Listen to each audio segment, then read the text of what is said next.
Ang ikalawang sulat ni Pablo sa mga taga-Tesalonika. Unang kabanata. Mula kay Pablo kasama sina Silas at Timoteo. Mahal kong mga kapatid sa iglesia diyan sa Tesalonika na nasa Diyos na ating Ama at sa Panginoong Hesukristo.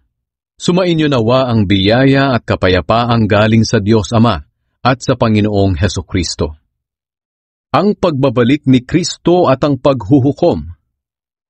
Mga kapatid, lagi kaming nagpapasalamat sa Diyos dahil sa inyo. Nararapat lang na gawin namin ito dahil patuloy na lumalago ang pananampalataya nyo kay Kristo at pagmamahalan sa isa't isa. Kaya naman ipinagmamalaki namin kayo sa mga iglesia ng Diyos sa ibang lugar dahil sa katatagan at pananampalataya nyo, sa kabila ng lahat ng dinaranas ninyong paghihirap at pag-uusig. Nagpapatunay ang mga ito na makatarungan ang hatol ng Diyos, dahil ang dinaranas ninyong paghihirap para sa kaharian niya ay gagamitin niyang patutuo na karapat-dapat nga kayong mapabilang dito. Gagawin ng Diyos ang nararapat. Tiyak na pahihirapan niya ang mga nagpapahirap sa inyo. At kayong mga naghihirap ay bibigyan niya ng kapahingahan kasama namin. Mangyayari ito pagbalik ng Panginoong Hesus galing sa langit, kasama ng makapangyarihan niyang mga anghel.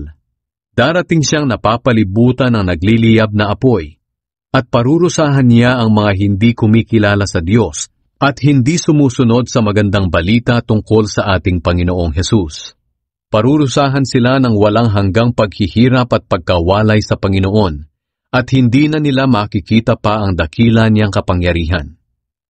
Mangyayari ito sa araw ng pagbabalik niya, at papapurihan at pararangalan siya ng mga pinabanal niya na walang iba kundi ang lahat ng sumasampalataya sa Kanya.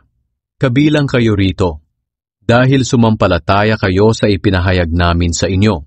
Ito ang dahilan kung bakit lagi namin kayong ipinapanalangin. Dalangin namin na tulungan sana kayo ng Diyos na mamuhay ng karapat-dapat bilang mga tinawag niya. At dalangin din namin na sa tulong ng kapangyarihan niya, magawa niyo ang lahat ng mabubuting bagay na gusto ninyong gawin dahil sa inyong pananampalataya.